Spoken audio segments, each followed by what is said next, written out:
اور آج کا ہمارا موضوع ہے غصہ، ڈپریشن اور اس کا علاج۔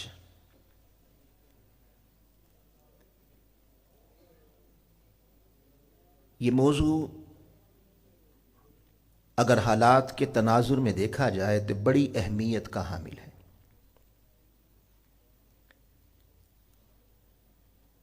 ہم اپنے معاشرے کو جب عمیق نگاہ سے دیکھتے ہیں تو ہر طرف ہمیں لڑائی جھگڑے، ناچاکیاں،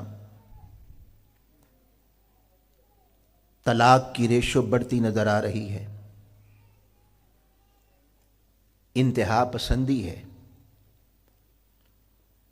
اور ہمارا معاشرہ اخلاقی اور تربیتی زوال کا شکار ہے۔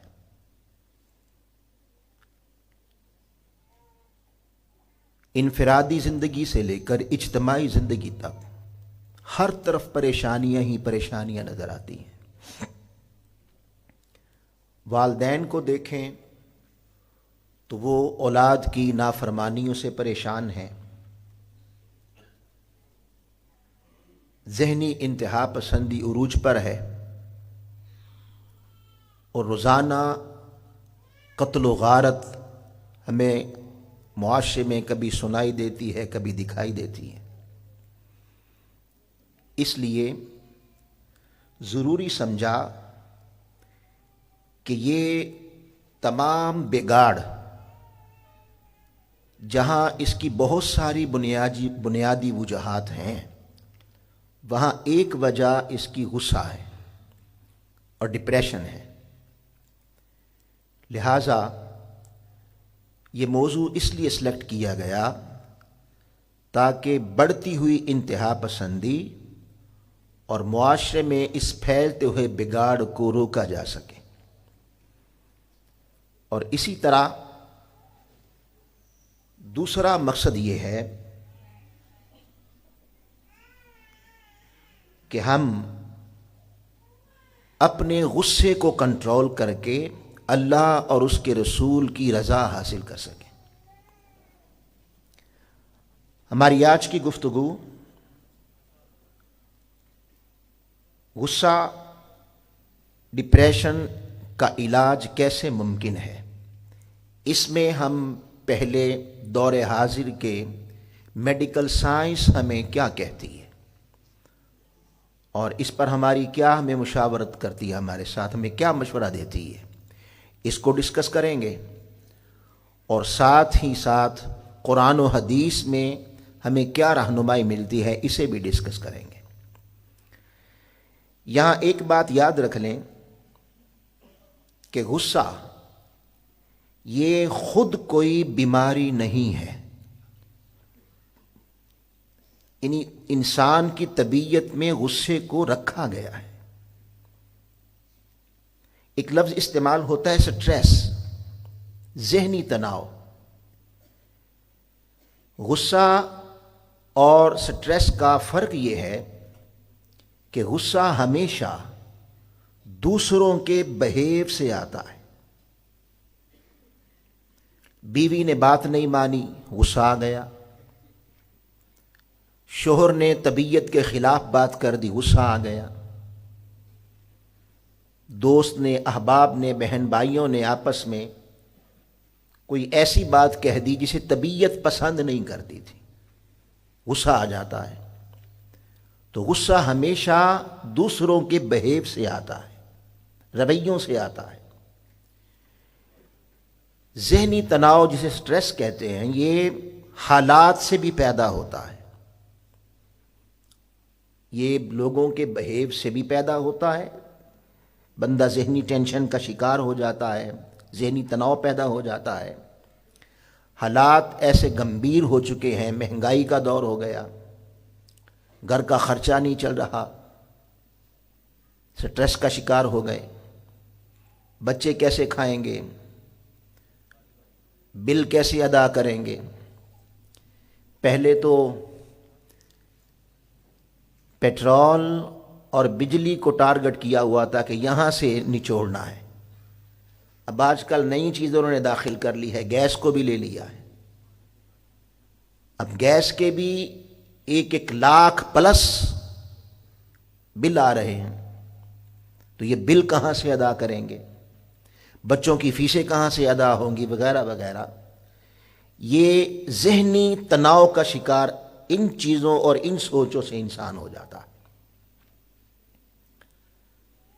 یہ دونوں چیزیں اگر ان کو، غصے کو بالخصوص کنٹرول نہ کیا جائے اور وہ طبیعت کا حصہ بنتا رہے بنتا رہے بنتا رہے، اور یہ بھی میں عرض کرتا چلوں کہ یاد رکھ لیں، غصے کا بہرحال علاج انسان نے خود کرنا ہوتا ہے، کسی اور نے نہیں کرنا، اور اس کا نقصان بھی غصہ کرنے والے کو ہی پہنچتا ہے۔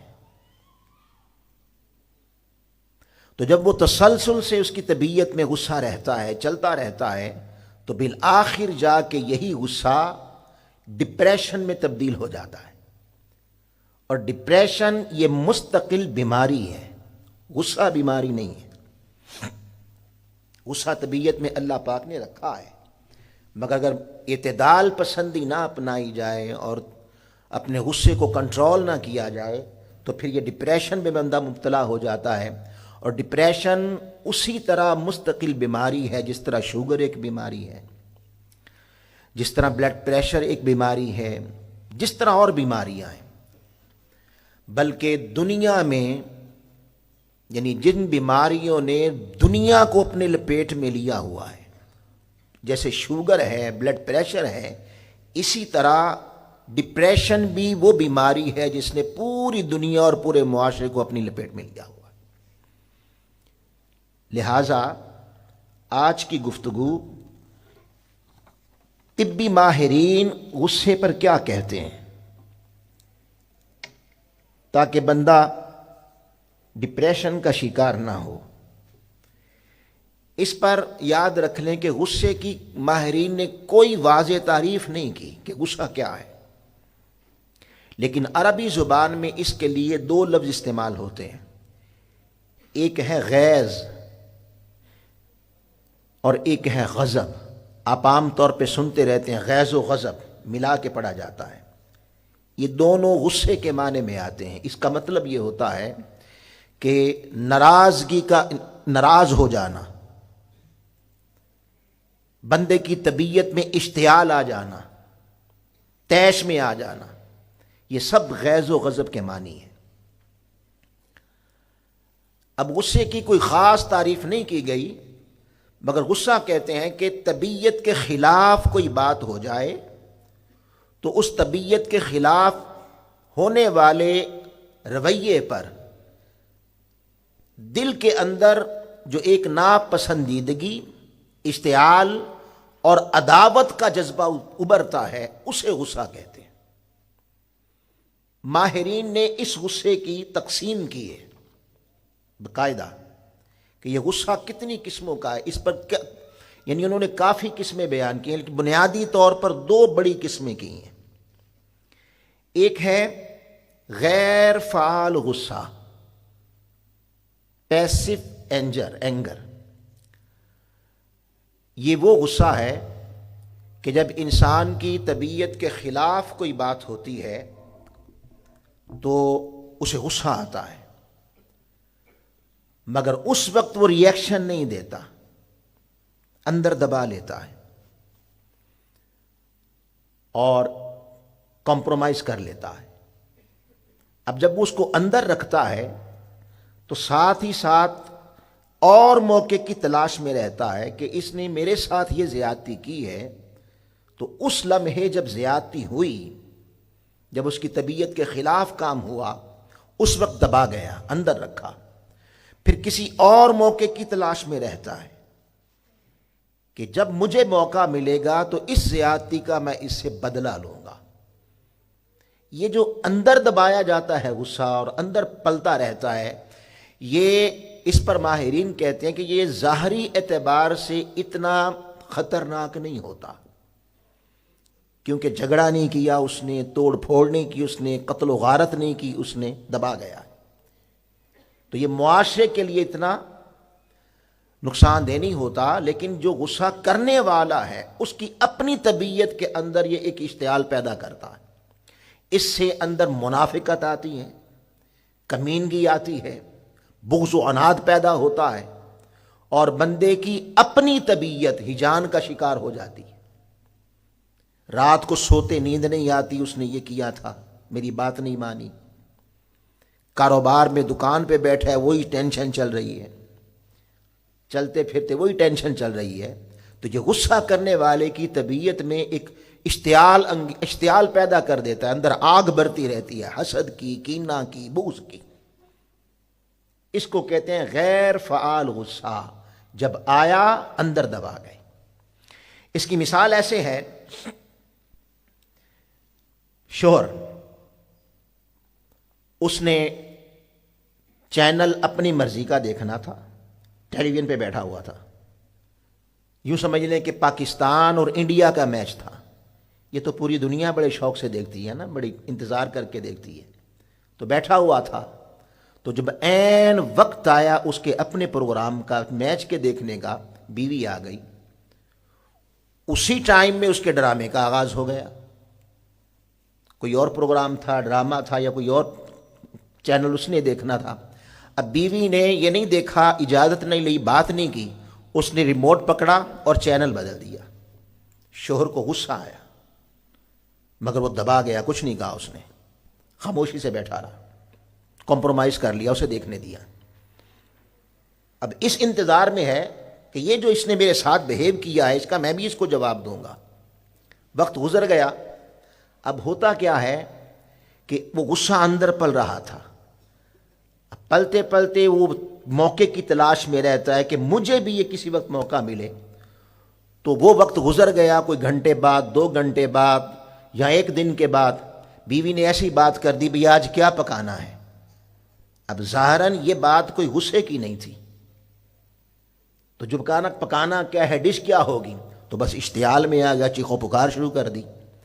وہ حیران ہو کے پوچھتی ہے کہ بات تو میں نے ایسی کوئی نہیں کی، یہ آپ چیخو پکار کس پہ کر رہے ہیں؟ اب اس غریب کو کیا پتا کہ وہ جو کل والی بات تھی وہ اس کے اندر پل رہی ہے۔ تو پھر جب جواب کوئی نہیں ہوتا تو منہ پھلا کے بیٹھ جاتا۔ یہ غیر فعال غصہ ہے، یہ تباہی لاتا ہے انسان کی طبیعت میں۔ دوسرا ہے فعال غصہ، جارحانہ۔ اس میں یہ ہے کہ جب طبیعت کے خلاف بات ہوئی تو اسی وقت ری ایکشن دیا، چیخو پکار، لڑائی جھگڑا مشتعل ہو گیا اور ظاہر کر دیا اسی وقت۔ اس کی مثال بھی ایسے ہی ہے کہ شوہر بیٹھا ہوا تھا اور اپنا پسندیدہ پروگرام دیکھنا چاہتا تھا، عین اسی لمحے جب اس کے پروگرام کا وقت آیا تو بیوی نے چینل چینج کرنا چاہا، تو اس نے فوری طور پر غصے سے ڈانٹ دیا، خبردار یہ میں دیکھوں گا، اسی وقت دبا دیا، غصے میں آ گیا۔ اب ہوا کیا کہ بیوی یہ غیر طبیعت کے خلاف رویہ دے کے اس نے چیخو پکار شروع کر دی، اور یہ گلدان پکڑا اور دیوار پہ مارا اور مشتعل ہو گئی۔ یہ غصہ ظاہری طور پہ جنگ و جدال لاتا ہے، تباہی لاتا ہے، قتل و غارت کی طرف لے کے جاتا ہے۔ ان دونوں غصوں کو، دونوں قسم کے اشتعال کو اگر وقت پر کنٹرول نہ کیا جائے، اس کے ساتھ نمٹا نہ جائے، اور یاد رکھ لیں بہرحال یہ اسی نے کنٹرول کرنا ہے جس کی طبیعت میں غصہ آتا ہے، اسی نے اس کو کنٹرول کرنا ہے، کسی اور نے کنٹرول نہیں کرنا، اس کی اپنی طبیعت، اسی نے اس کو کنٹرول کرنا ہے۔ اور اگر ان کو کنٹرول نہ کیا جائے تو پھر طبیعت میں ہیجان پیدا ہو کے اتنا مشتعل انسان آگے نکل جاتا ہے کہ پھر وہ ڈپریشن کا شکار ہو جاتا ہے، اور جب ڈپریشن کا شکار ہو جاتا ہے تو پھر طبی ماہرین اس پر رائے دیتے ہیں کہ پھر مختلف قسم کے اس کی باڈی کے اندر نقصانات ظاہر ہوتے ہیں، یعنی فزیکلی اس کی باڈی میں چینج آ جاتی ہے۔ اور اس فزیکلی چینج میں کیا ہے کہ جب وہ ان مسائل کا شکار ہوتا ہے تو اس میں سب سے پہلے پھر یہ بھی ہو، یعنی مختلف طبیعتوں میں ریئیکشن مختلف ہوتا ہے، ہر ایک کی باڈی کا اپنا حساب ہے۔ جب ڈپریشن کا شکار ہوتا ہے اور ڈپریشن حملہ کرتا ہے طبیعت پر، تو مختلف باڈیز کا ریئیکشن مختلف ہوتا ہے۔ بعضوں کے سر میں درد شروع ہو جائے گا اور وہ جا کے پیناڈول کھاتے ہیں، 15 منٹ میں جب تک اس کا اثر رہتا ہے، آرام آ جاتا ہے، اس کے بعد پھر سر درد شروع ہو جاتا ہے، اسے خبر نہیں کہ یہ ڈپریشن کا شکار ہو رہا ہے۔ اور بسا اوقات ایسا بھی ہوتا ہے کہ ڈاکٹر کے پاس گئے، سر درد کا آرام نہیں آتا، تو وہ جب آرام نہیں آتا تو وہ کہتا ہے شاید مجھ پہ کسی نے جادو کر دیا ہے۔ ڈاکٹر کہتا ہے بھی تمہیں ہوا کچھ نہیں ہے، میں تمہیں کیا دوائی دوں، سر درد نہیں جا رہا۔ اسی طرح پیٹ ہاضمے کی خرابیاں ہو جاتی ہیں، اسی طرح نیند کا نہ آنا، نیند ڈسٹرب ہو جاتی ہے، ہر وقت بے چینی رہتی ہے، چڑچڑاپن آ جاتا ہے، اور بے چینی میں بسا اوقات ایسا بھی ہوتا ہے کہ ہاتھ پیر اس کے ٹھنڈے ہونا شروع ہو جاتے ہیں۔ یہ ڈپریشن کا حملہ ہو رہا ہے، ذہنی تناؤ آ جاتا ہے، ہر وقت کسی نہ کسی ٹینشن میں مبتلا رہتا ہے۔ ہائی بلڈ پریشر بھی ڈپریشن کی وجہ سے ہوتا ہے، بلڈ پریشر ہائی ہو گیا، اور ہارٹ اٹیک، طبی ماہرین کا کہنا ہے کہ ہارٹ اٹیک اکثر ڈپریشن کی وجہ سے ہو جاتے ہیں۔ یعنی آپ اندازہ کریں کہ انسانی سوچ کا انسانی باڈی پہ کس طرح اثر ہوتا ہے۔ آپ سنتے رہتے ہیں، دیکھیں نا باہر آپ سنتے ہیں کہ کسی کا 1 کروڑ کا نقصان ہو گیا، پیسہ انویسٹ کیا، 2 کروڑ کا نقصان ہو گیا، اٹیک آ گیا۔ بھئی نقصان خارجی سطح پہ ہوا تھا، یہ دل کو کیا ہو گیا ہے؟ اٹیک کیسے ہو گیا؟ دل نے دھڑکنا کیسے بند کر دیا؟ یہ اس کی سوچ نے دل کو روک دیا ہے۔ یعنی یہ اتنا خطرناک ہے، ڈپریشن کی بیماری اتنی خطرناک ہے کہ سوچ کی وجہ سے بندے کی باڈی ڈیڈ ہو گئی ہے۔ اور یہی وجہ ہے کہ قتل و غارت کی صورت بھی پیدا ہوتی ہے۔ ہم عام طور پہ سنتے رہتے ہیں، اس معاشرے میں ہے کہ جب بندہ ان کنٹرول غصے سے چلا جاتا ہے، ڈپریشن میں چلا جائے، تو بیٹے نے باپ ہی مار ڈالا، ماں مار ڈالی، بھائی نے بھائی کو قتل کر دیا، بہن کو قتل کر دیا۔ اسی طرح پھر بہت ساری نفسیاتی بیماریاں ہیں جس کا شکار انسان ہو جاتا ہے، اور جب عقل پہ پردہ پڑ جاتا ہے تو پھر صورتحال یہ ہوتی ہے کہ بہت سارے پھر ایسی پریشانیاں جنم لیتی ہیں جو خاندانی مسائل بن جاتے ہیں، معاشرتی مسائل بن جاتے ہیں۔ طلاق دے دی، گالی گلوچ شروع کر دیا، بد زبانی شروع کر دی، فساد انگیزی، اور حتیٰ کہ قتل و غارت تک بات پہنچ جاتی ہے۔ اسی لیے آقا علیہ الصلوۃ والسلام ہمیشہ غصے کو کنٹرول کرنے کی تعلیم دیا کرتے تھے۔ بخاری شریف میں حدیث پاک آتی ہے کہ حضرت ابو ہریرہ رضی اللہ تعالیٰ عنہ روایت فرماتے ہیں، آپ فرماتے ہیں کہ حضور علیہ الصلوۃ والسلام کی بارگاہ میں ایک شخص آیا، اس نے عرض کی یا رسول اللہ مجھے نصیحت کریں۔ حضور علیہ الصلوۃ والسلام نے فرمایا لا تغضب، غصہ نہ کیا کر۔ فردد مرارا، اس نے پھر کہا یا رسول اللہ مجھے نصیحت کریں۔ آپ نے فرمایا لا تغضب، غصہ نہ کیا کر۔ حضرت ابو ہریرہ فرماتے ہیں وہ بار بار دہراتا رہا کہ یا رسول اللہ مجھے نصیحت کریں، اور آقا علیہ الصلوۃ والسلام بار بار یہی نصیحت کرتے رہے کہ غصہ نہ کیا کر، غصے کو کنٹرول کر۔ اب غصے کے پیدا ہونے کے جو اسباب ہیں کہ بندہ اتنا آگے نکل جاتا ہے کہ پھر گھریلو ناچاکیاں پیدا ہو جاتی ہیں۔ گھریلو ناچاکیاں بھی غصے کا باعث بن جاتی ہیں۔ اسی طرح میاں بیوی کی آپس میں ہم آہنگی نہیں ہوتی، یاد رکھ لیں دنیا میں 3 قسم کے لوگ بستے ہیں، ایک ہیں گورے وائٹ، ایک ہیں کالے بلیک، اور ایک ہیں گندمی، نہ گورے نہ کالے، جو ہمارا خطہ ہے براؤنش۔ اب ہمارے ہاں اس خطے میں طلاق کی ریشو کیوں زیادہ ہے؟ اس لیے کہ شادی کرتے وقت لڑکے اور لڑکی، دولہا اور دلہن کے ذہنی ہم آہنگی نہیں دیکھی جاتی، مزاج کو نہیں دیکھا جاتا، بس دیکھا جاتا ہے کہ سونی ہے، دولہا گھورا ہے، بس یہ چیزیں دیکھی جاتی ہیں۔ جبکہ بیرونی دنیا میں جائیں آپ ادھر تو وہاں آپ کو ایسے جوڑے بھی ملیں گے کہ دولہا خوبصورت ہے، سفید ہے، اور دلہن توے کی طرح کالی ہے، چل رہا ہے۔ اسی طرح دولہا کالا ہے، دلہن گوری ہے۔ ان سے جب پوچھیں بھئی آپ نے یہ جوڑی کیسے بنا دی، دلہن کالی ہے دولہا سفید ہے، تو وہ کہتے ہیں کہ ہم رنگ نہیں دیکھتے، ہم مزاج دیکھتے ہیں۔ اگر خالی رنگ دیکھا اور مزاج نہ ہو تو پھر نتیجہ یہ ہوتا ہے کہ گھریلو ناچاکیاں شروع ہو جاتی ہیں، اور اس کے بعد نتیجہ طلاق پہ جا کے اینڈ ہو جاتا ہے۔ اسی طرح اولاد کا نافرمان ہونا غصے کا سبب بنتا ہے، طبیعت کا اعتدال سے ہٹ جانا۔ قرآن مجید نے اس امت کو امت وسط قرار دیا ہے، فرمایا وَجَعَلْنَا مِنْكُمْ أُمَّةً وَسَطًا، کہ ہم نے تمہیں معتدل امت بنایا ہے۔ لہذا اسلام کا تقاضا یہ ہے کہ یہ اعتدال ہر سطح پہ ہونا چاہیے، حتیٰ کہ طبیعت میں بھی اعتدال ہونا چاہیے۔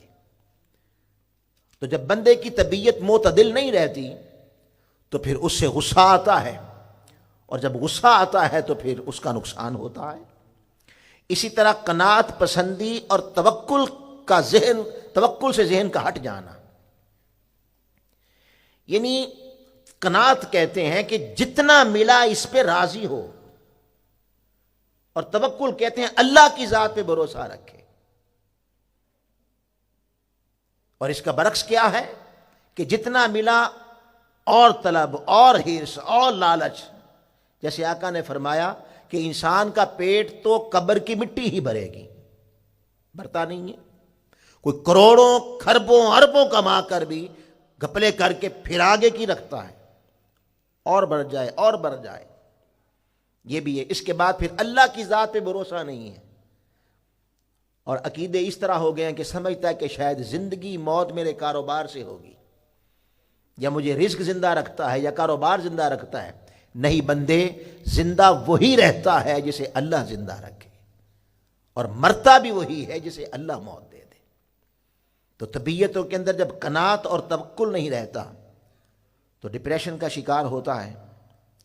اسی طرح ضرورت سے زیادہ اپنی اوپر بوجھ ڈال لینا، وہ آپ نے ایک ضرب المثل سنی ہے، پنجابی میں کہتے ہیں چادر دیکھ کے پاؤں پھیلاؤ، یعنی آپ کے جتنے وسائل ہیں آپ اتنا ہی اپنی طبیعت میں بوجھ رکھیں۔ اگر زیادہ کریں گے تو پھر طبیعت ان کنٹرول ہوگی، اور اس پر غصہ بھی آئے گا، بھی ڈپریشن کا شکار بھی ہوگا۔ اسی طرح لوگوں پر بے جا توقعات لگا لینا، لوگوں کے اوپر بے جا توقعات رکھنا۔ اب جب توقع ٹوٹتی ہے اور اس کے مطابق نتیجہ نہیں نکلتا، بندہ ڈپریشن کا شکار ہو جاتا ہے۔ تو یہ چند وہ چیزیں ہیں جنہیں طبی ماہرین نے بیان کیا۔ حضرت امام غزالی رحمۃ اللہ تعالی علیہ احیاء العلوم میں حضرت یحییٰ علیہ السلام اور حضرت عیسیٰ علیہ السلام کا مکالمہ ذکر کرتے ہیں، انہوں نے کوٹ کیا ہے۔ اس مکالمے میں بھی چند ایسی چیزیں جسے حضرت عیسیٰ علیہ السلام نے پوائنٹ آؤٹ کیا ہے، وہ بھی طبیعت میں اگر ہو انسان کی تو اس کو بھی ڈپریشن کی بیماری ہو جانا، یہ 100% اس کے یعنی چانسز ہوتے ہیں۔ اب وہ کیا ہے کہ حضرت یحییٰ علیہ السلام ایک مرتبہ حضرت عیسیٰ کے پاس گئے اور انہوں نے سوال کیا، پوچھا ایو شیء اشد، اے عیسیٰ آپ یہ بتائیں کہ سب سے مشکل ترین مرحلہ انسان کے لیے کون سا ہے؟ حضرت عیسیٰ علیہ السلام نے فرمایا قال غضب اللہ، انہوں نے کہا اللہ کا غصے ہو جانا، اللہ کا غضب ہو جانا، اللہ کا غضب۔ قال، انہوں نے پوچھا فما یقرب من غضب اللہ، کون سی شے اللہ کے غضب کو قریب کرتی ہے، اسے قریب لاتی ہے؟ فرمایا قال ان تغضب، تیرا غصہ، یعنی جب تو اللہ کے بندوں پر غضب کرتا ہے، غصہ کرتا ہے، تو اللہ کے بندے پر غصہ کرنا تجھے اللہ کے غضب کا شکار بنا دیتا ہے۔ اس لیے قرآن و حدیث نے ہر جگہ طبیعت میں معاف کرنا اور برداشت کرنے کا درس دیا ہے۔ گھریلو جھگڑے بھی اسی پہ ہوتے ہیں، یعنی اللہ پاک کہتا ہے میرے بندوں پر غصہ نہ ہو۔ جیسے آپ دیکھتے ہیں گھروں کے اندر ناچاکی ہے، بیوی سے کوئی غلطی ہو گئی، غصے میں آ گیا، بھئی جہاں وہ تیری بیوی ہے وہاں اللہ کی بندی بھی ہے، جہاں وہ تیری اولاد ہے وہاں اللہ کے بندے بھی ہیں، جہاں وہ تیرا شوہر ہے وہ اللہ کا بندہ بھی ہے۔ تو فرماتے ہیں کہ جب تو بندے اپنے رشتوں پر اور اللہ کی مخلوق پر غضبناک ہوتا ہے، عین اسی لمحے اللہ بھی تجھ پہ غضبناک ہو جاتا ہے۔ پھر فرمایا اچھا، پوچھا قال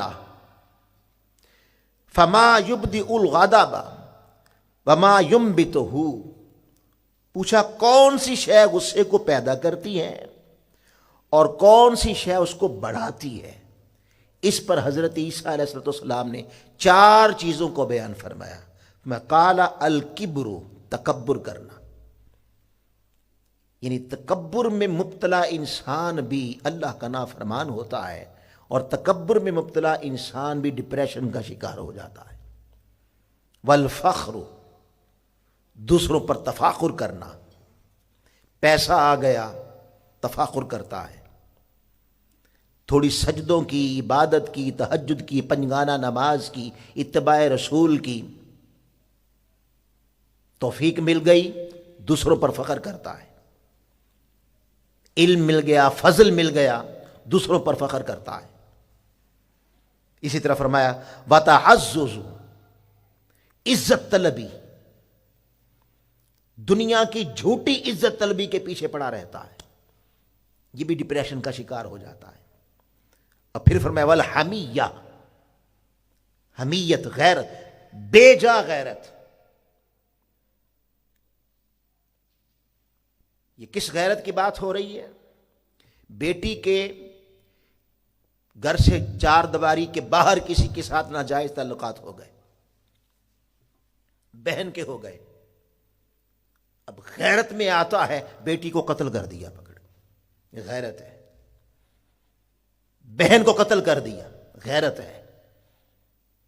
یاد رکھ لیں اگر گھر کی 4 دیواری کے باہر بیٹی کے کسی سے ناجائز تعلقات بنے ہیں تو اس کا مجرم باپ خود ہے۔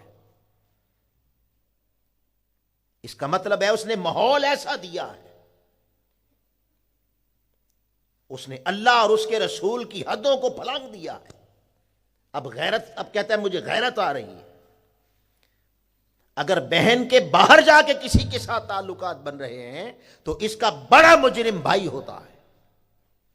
یہی وجہ ہے کہ جب قیامت کے دن ایک عورت سے کہا جائے گا کہ تمہیں جہنم میں پھینکتے ہیں تو پوچھے گی کیوں؟ مجھے مولا کس لیے جہنم میں پھینک رہا ہے؟ اللہ پاک کہے گا اس لیے کہ تو نے بے حیائی پھیلائی تھی۔ وہ کہے گی پھر میں اکیلی مجرم نہیں ہوں، اس میں سب سے بڑا پہلا مجرم میرا باپ ہے، اسے پکڑ، پھر میرا بھائی ہے اسے پکڑ، پھر میرا شوہر بھی ہے اسے بھی پکڑ، پھر جوان بیٹا ہے اسے بھی پکڑ۔ والحمیہ، یاد رکھ لیں اسلام میں ایسی کسی غیرت کی گنجائش نہیں ہے کہ آپ دوسرے کی جان تلف کر دیں، اسے قتل کر دیں، سوائے اس کے جہاں اللہ پاک نے قتل کرنے کا حکم دیا ہے، میدان جنگ میں۔ تو یہ چار چیزیں بھی انسان میں موجود رہیں تو اس سے بھی اسے غصہ آتا ہے۔ اب طبی ماہرین یہ کہتے ہیں کہ اس کا حل کیا ہے۔ اگر ہم میڈیکل سائنس سے پوچھیں تو میڈیکل سائنس بھی اس کا حل بتاتی ہے۔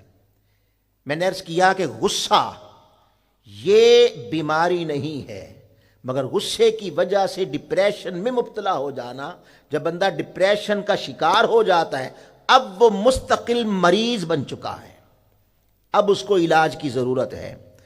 تو اس پر ڈاکٹر حضرات کہتے ہیں کہ اگر آپ ڈپریشن کی بیماری سے نکلنا چاہتے ہیں تو آپ سانس لینے کی مشق کریں، ڈیپ بریتھنگ ایکسرسائز، یعنی آپ بیٹھیں اکیلے کمرے کے اندر بیٹھیں، ناک سے سانس کھینچیں اور منہ کے ذریعے سے نکالیں، اس کو بار بار دہرائیں، یہ بھی ڈپریشن کو دور کرنے میں مددگار ثابت ہوگا۔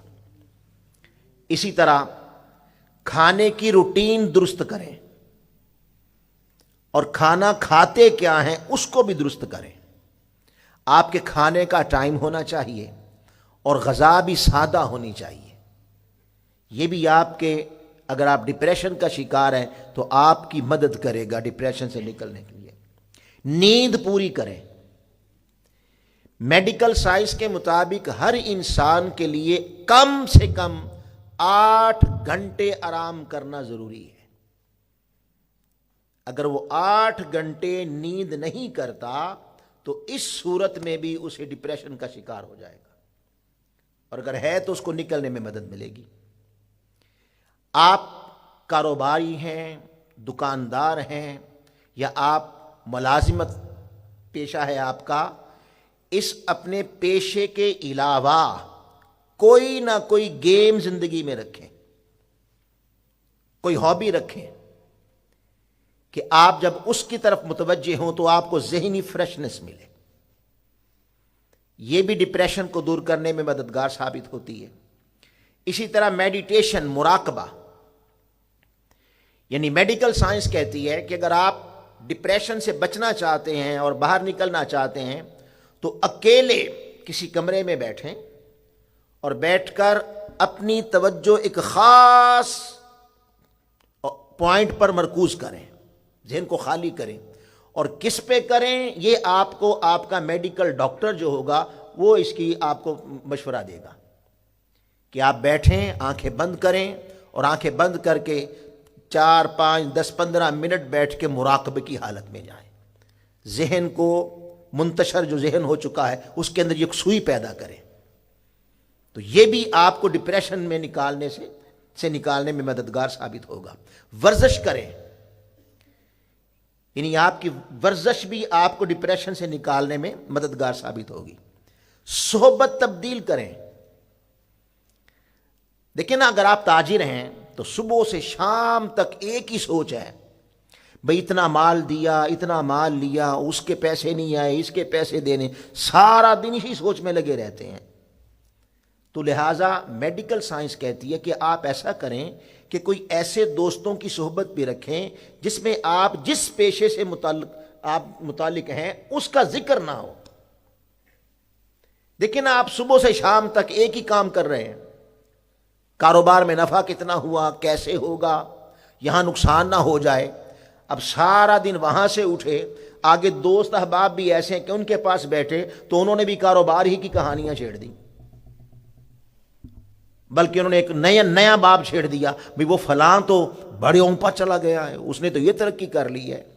تو آپ ادھر سے بھی ٹینشن کا شکار تھے، اس نے اور ٹینشن ڈال دی۔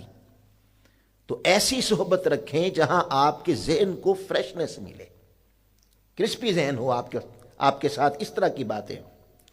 اور پھر آخری بات یہ کہتے ہیں کہ پھر آپ باقاعدہ کسی معالج کے ساتھ رابطہ کر کے اس سے باقاعدہ میڈیسن لیں، اور اس میڈیسن کو آپ استعمال کریں تو آپ ڈپریشنز کی اس بیماری سے آپ کی جان چھوٹ سکتی ہے۔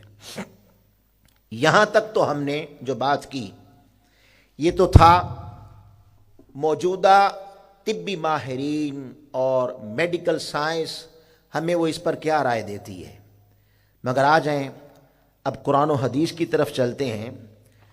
اللہ اور اس کے رسول سے پوچھتے ہیں کہ مولا اس غصے کے علاج اور ڈپریشن سے نکلنے کے لیے ہمارے لیے کوئی رہنمائی موجود ہے؟ تو اللہ پاک فرماتا ہے ہاں بندے بالکل موجود ہے، اور وہ بھی پہلا کیا ہے، جیسے میڈیکل نے کہا نا مراقبہ، کہ مراقبہ کریں، قرآن و حدیث بھی کہتا ہے ہاں بندے اپنی طبیعت میں مراقبہ رکھ۔ اور وہ مراقبہ کیا ہے؟ فرمایا الا بذکر اللہ تطمئن القلوب، کیونکہ ڈپریشن سے ذہن منتشر ہوتا ہے، ڈپریشن سے دل کی سوچیں دل منتشر ہو جاتا ہے۔ اللہ پاک نے فرمایا کہ سارا دن دنیا کے ساتھ الجھا رہتا ہے، کبھی اس کے ساتھ، کبھی وہ حرص، کبھی اس نے پریشان کیا، کبھی اس نے پریشان کیا۔ اے بندے اگر دل کو سکون دینا چاہتا ہے تو دل کا سکون صرف اور صرف اللہ کی یاد میں ہے، اور اللہ کی یاد کی بہترین صورت قرآن مجید نے کہا اقم الصلاۃ لذکری، نماز قائم کر میری یاد کے لیے، میرے ذکر کے لیے۔ تو نماز سے بہترین اللہ کے ذکر کی کوئی صورت نہیں ہے، اور ذکر کے سوا دل کو کہیں بھی اطمینان نہیں ملتا۔ اس لیے اللہ پاک نے قرآن میں قربان جائیں آقا علیہ السلام اور دینی تعلیمات پر، کہ بندہ سارا دن پریشان رہتا ہے دنیا کمانے میں، اللہ پاک نے فرمایا آ بندے میں تجھے 5 وقت کا مراقبہ عطا کر دیتا ہوں۔ دیکھیے نماز میں جہاں روحانی اس کے فوائد ہیں، جہاں روح کو غذا ملتی ہے، جہاں ثواب ملتا ہے، وہاں اگر آپ اس کو فزیکلی میڈیکلی اس کو دیکھیں تو نماز بندے کو فزیکلی بھی سکون اور آرام عطا کرتی ہے۔ قربان جائے اللہ رب العزت نے فرمایا اگر 5 گانا نماز کے آپ پابند ہو جائیں تو سوال ہی پیدا نہیں ہوتا کہ آپ کی طبیعت میں ڈپریشن کی بیماری آ جائے۔ ہم اس سے دور رہتے ہیں۔ میڈیکل سائنس تو کہتی ہے آپ 10-15 منٹ مراقبہ کریں، قربان جائیں اسلام کہتا ہے بندے جب تو صبح اٹھے تو اٹھ کر سب سے پہلے آپ مجھ سے باتیں کر، آپ تیرا ذہن فریش ہو جائے، آپ میری طرف متوجہ ہو، پھر فجر کی پڑھ کے اپنے دن کا آغاز کر، پھر دن کا آغاز کر کے تو ظہر تک پھر دنیا کے معاملات میں الجھ جائے گا، پھر تیرے دل پہ بوجھ آ جائے گا، تیرے دل کے اوپر بہت ساری پریشانیاں آ جائیں گی، ذہن منتشر ہو جائے گا، پھر تھوڑی دیر کے لیے دنیا کو خیر آباد کہہ کے آ میری بارگاہ میں کھڑا ہو جا، پھر مجھ سے باتیں کر۔ اور آقا علیہ السلام نے فرمایا نماز کے متعلق، فرمایا انت عبد اللہ کأنک تراہ، کہ نماز بھی ایسی نہ ہو کہ نماز میں کھڑے ہو تو پھر دکان کے حساب ہو رہے ہیں، نماز میں کھڑے ہیں تو پھر گھر کے معاملات میں الجھا ہوا ہے، نہیں۔ آقا علیہ السلام نے فرمایا یوں نماز ادا کر کہ تیری توجہ، تیرا دھیان، تیرا گیان، تصور، تخیلات دنیا سے اٹھ کر تو اس طرح نماز میں مستغرق ہو جا کہ تجھے یوں پڑھ نماز جیسے وہ ذات تیرے سامنے کھڑی ہے اور تو حسن مطلق کے جلوے کر رہا ہے، اس طرح یکسوئی کے ساتھ، اس طرح توجہ کے ساتھ، اس طرح دھیان کے ساتھ، اس طرح گیان کے ساتھ بندہ اس طرح نماز پڑھے تو کیسے ممکن ہے کہ دل منتشر ہو جائے گا۔ یہ ہے مقام مشاہدہ کہ تو اسے دیکھ رہا ہے، اور یہ مقام اللہ والوں کو نصیب ہوتا ہے اور بندے کو نصیب ہوتا۔ یہ کیسے ممکن ہے کہ مقام نصیب ہی نہ ہو اور آقا کہیں ایسا کرو؟ یہ ممکن ہے؟ سوال ہی پیدا نہیں ہوتا کہ جس کا امکان کوئی نہ ہو قرآن و حدیث اس کی طرف جانے کا حکم بھی دے دے۔ تو میں یوں نماز پڑھ کے تیرے سامنے وہ ذات کھڑی ہے اور تو حسن مطلق کے جلووں کے اندر کھویا ہوا ہے، تاکہ تیرا دھیان، گیان، تصور، تخیلات ہر شے سے کٹ کر اس کے مکھڑے کی طرف ہو جائے۔ حضرت مولا علی شیر خدا رضی اللہ تعالیٰ عنہ، آپ سے کسی نے پوچھا کہ اے علی جس رب کی نماز پڑھتے ہو کبھی آنکھوں سے دیکھا ہے؟ یہ سوال کیا. قربان جائیں جب یہ سوال کیا ولایت جلال میں آ گئی.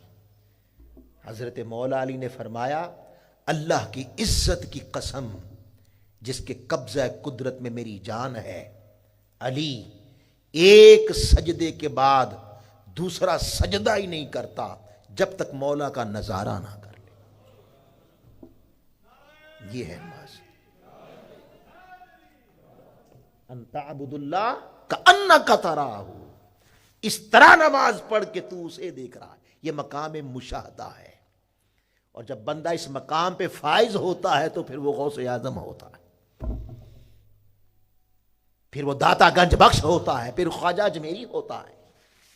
پھر فرمایا اگر اے بندے تجھے یہ مقام نہ مل سکے کہ تو اس ذات کا مشاہدہ کرتا ہے تو فرمایا فَإِن لَّمْ تَكُن تَرَاهُ فَإِنَّهُ يَرَاكَ. پھر کم سے کم تیرے دھیان میں، تیرے خیال میں، تصور میں یہ چیز غالب رہے کہ دنیا سے کٹ کے تو ایک ہی تصور پہ اپنے ذہن کو مرکوز کر دے کہ اگر میں اسے نہیں دیکھ رہا تو کیا ہوا، وہ تو مجھے دیکھ رہا ہے، میں اس کے سامنے. یہ ہے مراقبہ،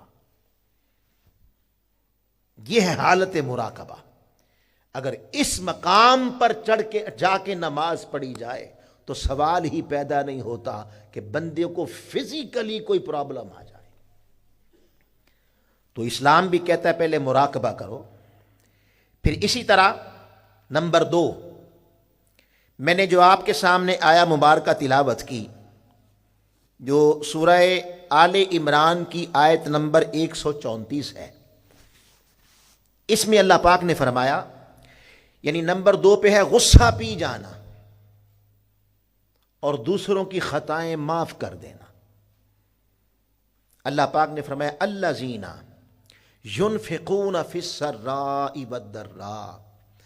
اب یہاں بنیادی طور پہ یہ مضمون پیچھے سے آ رہا ہے اور اللہ رب العزت اپنے دوستوں، پرہیزگاروں، اولیاء اور متقی ان کی وصف بتا رہا ہے. یاد رکھ لیں دور حاضر کے بگاڑوں میں سے، جہالت میں سے ایک یہ بھی ہے کہ ہم نے تقوی کپڑوں میں داخل کر دیا. یاد رکھ لیں تقوی کا تعلق نہ لباس سے ہے نہ چہرے سے ہے. بعض لوگ لمبے لمبے بال رکھ کے ادھر انگلیاں میں وہ کڑے پہن لیے اور وہ پہن لی، انگوٹھیاں پہن لی اور یہ کر کے تو سمجھتے ہیں کہ یہ درویش ہو گئے. درویشی کپڑوں کے بدلنے کو نہیں کہتے. تقوی ساری شکل و صورت، بعض اپنی وضاقتہ خاص کر لیتے ہیں، بعض ٹخنے ننگے کر کے کہتے ہیں جی متقی ہو گئے. یاد رکھ لیں تقوی کا تعلق ان چیزوں کے ساتھ دور کا بھی نہیں ہے. اس لیے آقا علیہ السلام نے فرمایا التقوی، اور پھر اشارہ فرمایا سینہ مبارک کی طرف میں، التقوی ہا ہنا، تقوی یہاں نہیں ہوتا، تقوی یہاں ہوتا ہے. اللہ پاک کہتا ہے کہ اگر تم نے میرے متقیوں کو پہچاننا ہو، بھئی کیسے پتا چلے گا؟ چہرے پہ تو نہیں لکھا ہوا کہ یہ متقی ہے کہ نہیں ہے، یہ اللہ کا دوست ہے کہ نہیں ہے، تو یہ چہرے پہ تو نہیں لکھا. تو اللہ پاک کہتا ہے چہرے نہیں دیکھنے، شکل و صورت نہیں دیکھنی، وضاقتہ نہیں دیکھنی. میں تمہیں بتاتا ہوں کہ میرے متقی لوگ میرے دوست ہیں، ان کی خصلت کیا ہوتی ہے، ان کا وصف کیا ہوتا ہے، ان کی عادتیں کیا ہوتی ہیں. فرمایا ہاں اگر میرے متقیوں کو دیکھنا ہو تو سنو، الذین ينفقون فی السراء والضراء، کہ بندے اگر میرے دوستوں کو تلاش کرنا ہو تو ان کا وصف یہ ہے، ان کی علامت یہ ہے کہ جب بھی کوئی ان کے دروازے پہ جائے گا، فقیر چلا جائے، ضرورت مند چلا جائے، ان کے دروازے پہ چلا، چہرہ جیسا بھی ہو، تم دیکھو گے احیاء دین کی خاطر، اللہ کے دین کے غلبہ کے لیے. اور ابھی آپ نے یہ 5 روزہ دروس عرفان قرآن سجائے، یہ ایسے تو نہیں سج جاتے، اس کے لیے جیبیں بھی خرچ کرنی پڑیں گی نا. تو تم انہیں دیکھو گے کہ جب اللہ کے دین کے احیاء کی بات آئے گی، اس بولی بشری امت تک مصطفیٰ کا پیغام پہنچانے کی بات آئے گی، اسے قرآن کے قریب لانے اور صحابہ قرآن کے قریب لانے کی بات آئے گی، تو پھر تم انہیں دیکھنا چہرے وضاقتہ جیسی بھی ہو، جب مصطفیٰ کے دین کی بات آئے گی وہ تجوریوں کے منہ کھول دیتے ہیں، پھر وہ خرچ کرتے ہیں، اور خرچ کرنے میں یہ نہیں دیکھتے کہ میرے پاس کتنا ہے کتنا نہیں ہے، فراخی ہو تب بھی دیتے ہیں، تنگی ہو تب بھی دیتے ہیں۔ جو ایسا دل پالے، ایسا سخی دل، ایسا غنی دل، ایسی سخاوت والی طبیعت پالے، تو چہرہ جیسا بھی ہو قرآن کہتا ہے یہ میرا متقی ہے، یہ میرا دوست ہے، وہ پیسے سے اتنا پیار نہیں کرتا۔ اور دوسری بات فرمایا والکاظمین الغیظ، اے بندے اگر تو نے متقی اور میرے دوست کو پہچاننا ہو تو اس کی دوسری پہچان یہ ہے کہ جب اسے غصہ آتا ہے تو غصے کے بعد بدلے نہیں لیتا، غصے کو پی جاتا ہے۔ اور غصے کے پی جانے کا بھی معنی کیا ہے؟ والعافین عن الناس، غصے کے پینے کا معنی یہ ہے کہ اس کی جو بھی خطا ہو اسے معاف کر دیتا ہے۔ اب یہاں بھی ہمارے ہاں عجیب تصور پایا جاتا ہے، آپ دیکھتے ہیں فیملیوں میں، ہمارے ہاں کہتا ہے جی 20 سال پہلے اس نے فلاں مجلس میں بیٹھ کر میری بے عزتی کی تھی، میں غصہ پی گیا، میں نے کچھ نہیں کہا، یہ غصہ پیا اس نے، 20 سال نہیں جان چھوڑ رہا اندر سے، اس کو کہتا غصہ پی گیا۔ اس کو نہیں کہتے غصہ پینا، صوفیہ کہتے ہیں غصہ پینا کسے کہتے ہیں؟ والکاظمین الغیظ، غصہ پی گئے، والعافین عن الناس، بھئی معاف کر دیا۔ یہ نہیں ہے کہ 20 سال اندر وہ داخل ہے، نکلتا ہی نہیں، ہر وقت اسی سوچ میں پڑا رہتا ہے اور کہتا ہے اس وقت میں نے کچھ نہیں کہا، غصہ پی گیا، معاف کیا تھا۔ خاک معاف کیا تو نے؟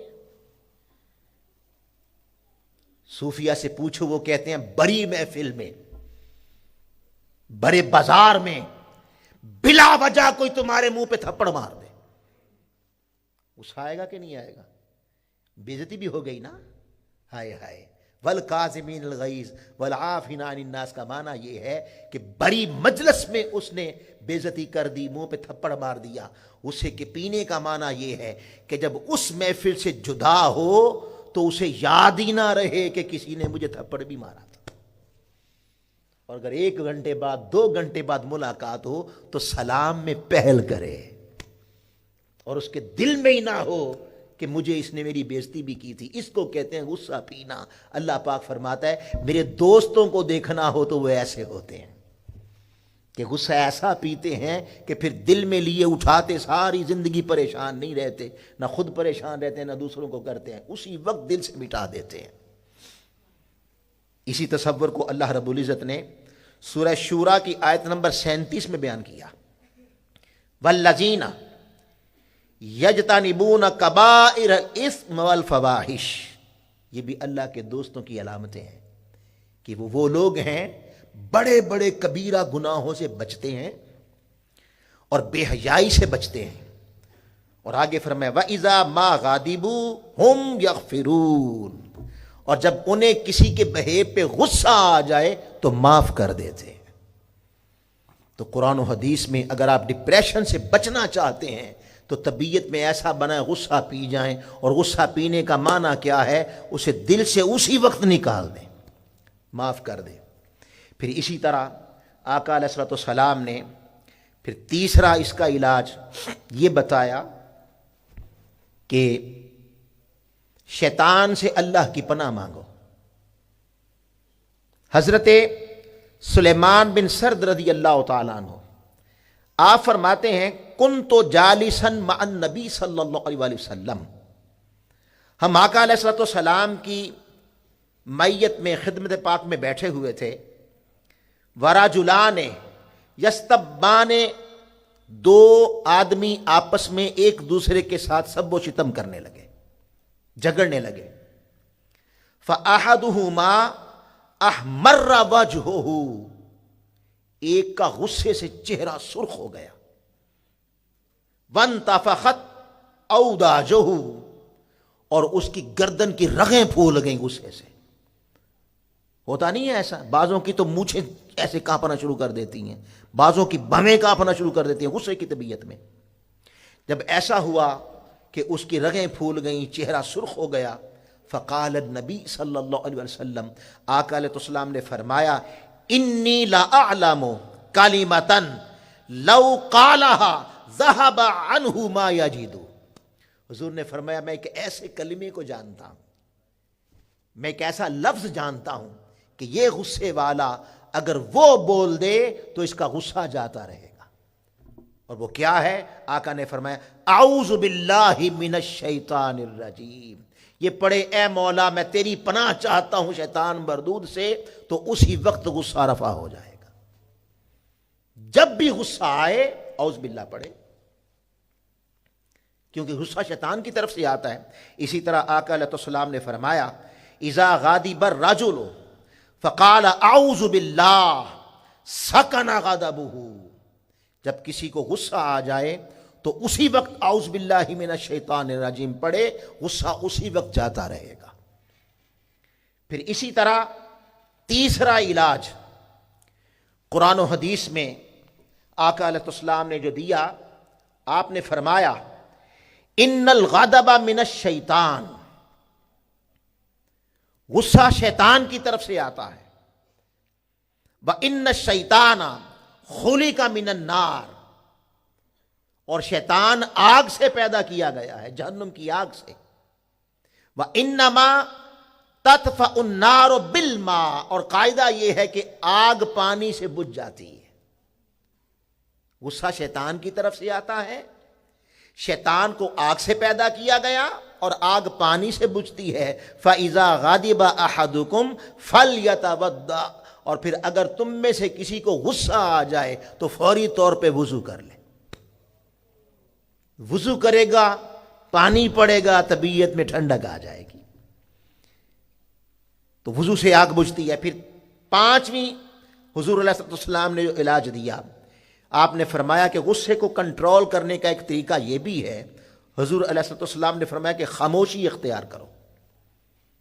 وہ پنجابی میں کہتے ہیں نا، ایک چپ تے 100 سکھ. یعنی دو لڑ رہے ہیں نا آپس میں، اگر ایک خاموش ہو جائے تو جھگڑا ختم ہو جاتا ہے. نبی پاک صلی اللہ علیہ وسلم نے فرمایا وَإِذَا غَضِبَ أَحَدُكُمْ، اگر تم میں سے کسی کو غصہ آ جائے فَلْيَسْكُتْ، وہ خاموش ہو جائے. تو جو ہی خاموش ہوگا طبیعت اعتدال میں آ جائے گی. پھر حضور علیہ السلام نے فرمایا، ترمذی شریف کی حدیث پاک ہے، پہلی احمد بن حنبل میں ہے، اور میں نے حوالے نہیں بیان کیے، اس سے پہلے ابو داؤد میں ہے، اس سے پہلے بخاری شریف کی حدیث پاک میں نے بیان کی. تو فرمایا من صمت نجا، جو خاموش ہو گیا اس نے نجات پا لی. پھر اسی طرح چھٹا علاج حضور علیہ السلام دے رہے ہیں. حضرت ابو ذر غفاری رضی اللہ تعالیٰ عنہ فرماتے ہیں، یہ بھی احمد بن حنبل کی حدیث پاک ہے، انہوں نے روایت کی ہے. فرمایا اذا غضب احدکم، یعنی حالت تبدیل کر لیں. حضور علیہ السلام نے فرمایا اگر تم میں سے کسی کو غصہ آ جائے وہو قائم فلیجلس، غصہ آ جائے، کھڑا تھا فوری طور پہ بیٹھ جائے.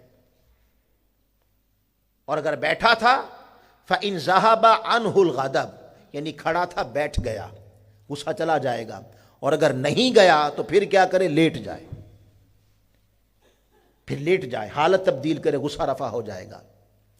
اس پر حضرت علامہ ابو سلیمان الخطابی رضی اللہ تعالیٰ عنہ رحمۃ اللہ تعالیٰ علیہ، آپ فرماتے ہیں کہ یہ جو آقا علیہ السلام نے فرمایا نا کہ کھڑا غصے میں تھا بیٹھ جائے، کھڑا انسان حملے کی پوزیشن میں ہوتا ہے، یعنی اٹیک کی پوزیشن میں ہوتا ہے. غصہ آیا تو اٹیک کر سکتا ہے، اور وہ اٹیک قتل کا بھی ہو سکتا ہے. جیسے آپ کہتے ہیں نا بیٹے نے باپ مار ڈالا، وہ دراصل غصے کی بھینٹ چڑھ جاتا ہے. اگر بیٹھا کھڑا ہے تو بیٹھ جائے تو کھڑا جتنا اٹیک کر سکتا ہے بیٹھا اتنا اٹیک نہیں کر سکتا. اور پھر اگر لیٹ جائے تو اٹیک کرنے کی پوزیشن ہی ختم ہو جاتی ہے.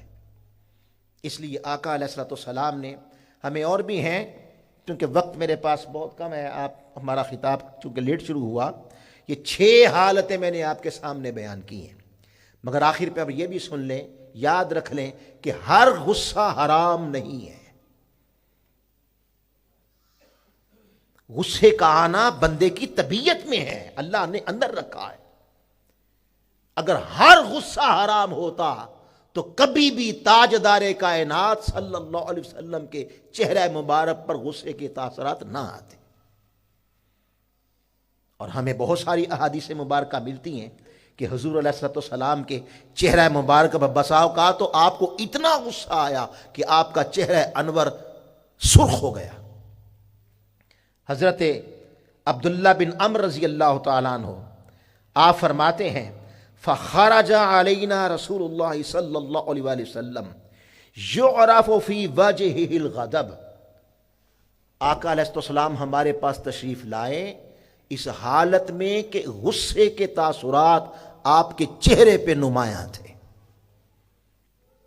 اس کا مطلب یہ ہوا کہ اگر حضور کو غصہ آیا ہے تو پھر غصہ ہر غصہ حرام نہیں ہے۔ اور عبادت کسے کہتے ہیں؟ حضور کی سنت کو۔ آقا علیہ السلام کی سنت ادا کریں تو یہی اللہ کی عبادت بنتی ہے۔ تو پتہ چلا کہ کوئی غصہ ایسا بھی ہے جو آقا علیہ السلام کو آیا، اور اگر حضور علیہ السلام کی سنت پہ غصہ آ جائے تو وہ غصہ بھی اللہ کی عبادت بن جاتا ہے۔ تب سوال پیدا ہوا کہ یہ کون سا غصہ تھا جس غصے سے معاشرے میں بگاڑ آ رہا ہے، جس غصے سے طلاقوں کی ریشو بڑھ رہی ہے، جس غصے سے معاشرہ تباہی کے دھانے پر چلا جا چکا ہے، انتہا پسندی ہے، قتل و غارت بڑھ رہی ہے، اور جس غصے سے بار بار آقا منع فرما رہے ہیں، وہ کون سا غصہ ہے؟ اور وہ کون سا غصہ ہے کہ اگر وہ غصہ کرے تو اللہ کی عبادت قرار پا جاتا ہے؟ آئیے اس میں رہنمائی حضرت سیدہ عائشہ صدیقہ رضی اللہ تعالیٰ عنہ فرماتی ہیں، ترمذی شریف کی حدیث پاک ہے، فرماتی ہیں میں نے آقا علیہ السلام کو زندگی میں دیکھا۔ وہ کون سا غصہ ہے جو تباہی لاتا ہے؟ میں نے عرض کیا جو معاشرے میں بگاڑ کا باعث بنتا ہے، قتل و غارت کی طرف دھکیل کے لے جاتا ہے، وہ کون سا غصہ ہے؟ فرماتی ہیں میں نے آقا علیہ السلام کو ساری زندگی دیکھا، جب بھی آپ کی ذات پر زیادتی ہوتی، ظلم ہوتا، آپ اپنی ذات پر زیادتی ظلم کا کبھی بدلہ نہیں لیتے تھے۔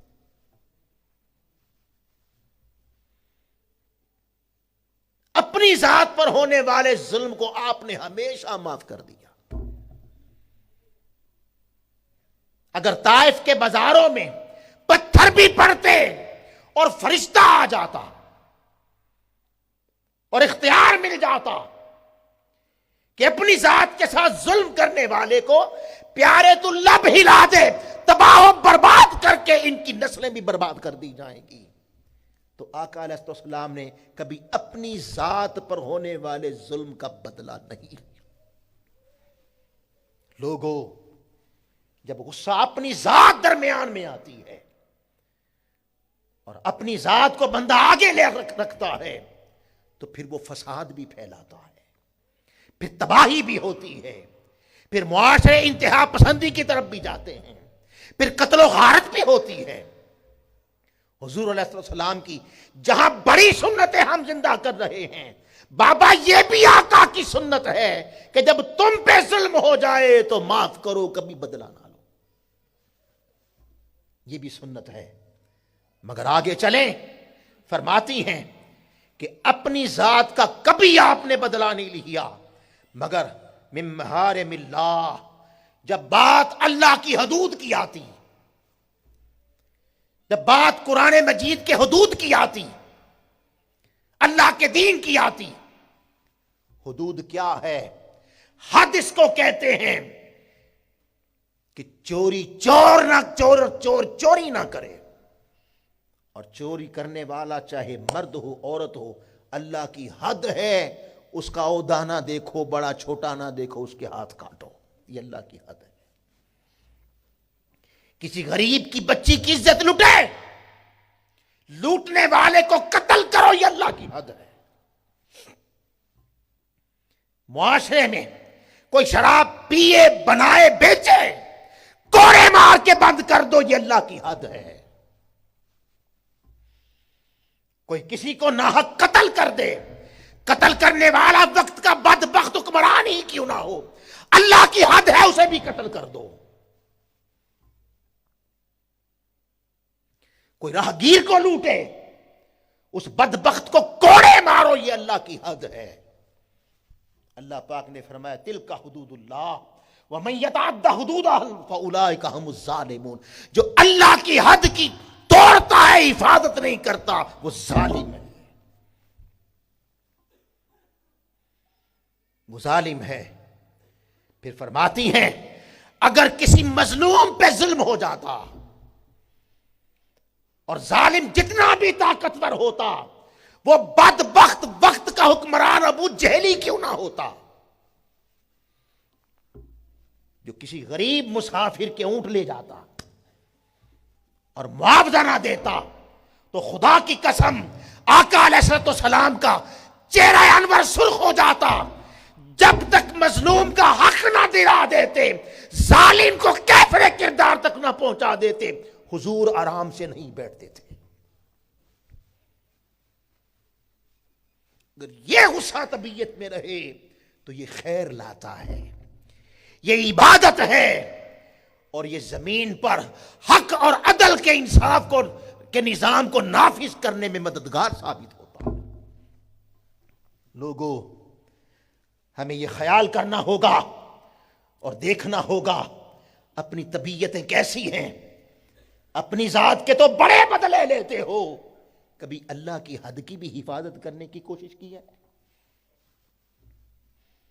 اپنی ذات پر تو بڑے گالیاں بھی بکتے ہو، بدخلقی بھی کرتے ہو، قتل و غارت تک پہنچ جاتے ہو، کبھی مصطفیٰ کی مظلوم بیٹی کی عزت لٹنے پر، مصطفیٰ کی مظلوم امت کے ساتھ ظلم ہونے پر بھی طبیعت میں کبھی غصہ آیا ہے؟ تحریک منہاج القرآن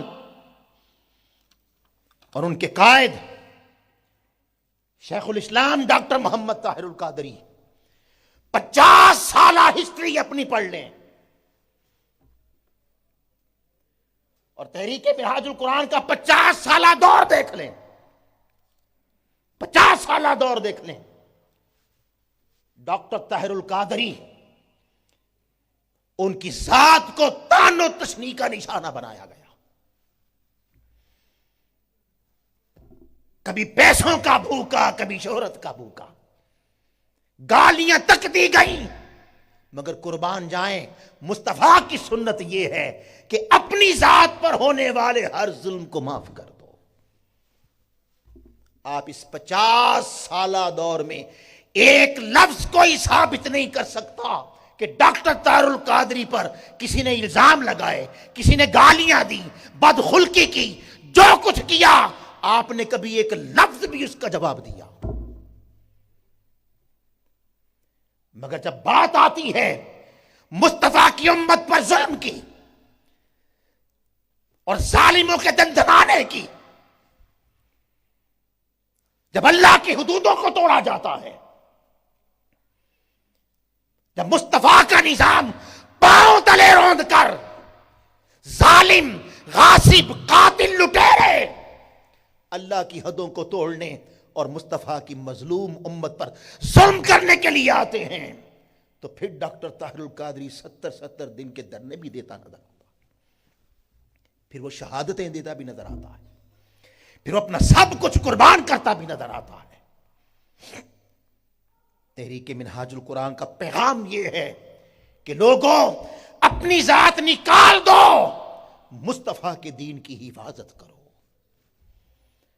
اللہ کی حدود کی حفاظت کرو، ورنہ قیامت کے دن کیا منہ دکھاؤ گے کہ اپنے بدلے لیتا رہا اور مصطفیٰ کی امت پر ہونے والے ظلم پر ظالموں کا ساتھ دیتا رہا؟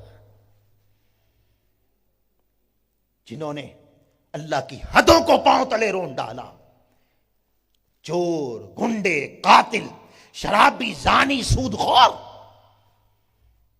ان کے ساتھ سمجھوتا کر کے بیٹھا رہا اور ظالمانہ نظام کے ٹکڑے کر کے حق کے نظام کو اور عدل کے نظام کو بلند کرنے کے لیے تمہیں غصہ ہی کبھی نہیں آیا؟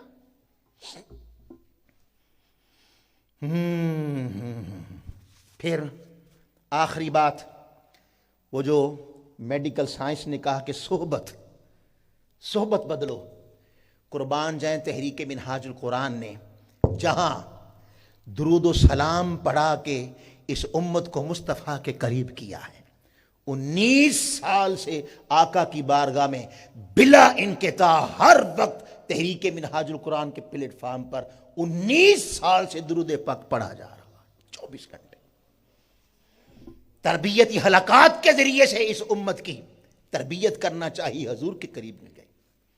کبھی ماہانہ بنیادوں پر پورے ملک کے اندر دروس قرآن کا جال بچھا کے رکھ دیا، اور کبھی سالانہ بنیادوں پر 5 روزہ دروس عرفان القرآن سجا کر اس امت کو مصطفیٰ کے قریب لانے کی کوشش کی جاتی ہے۔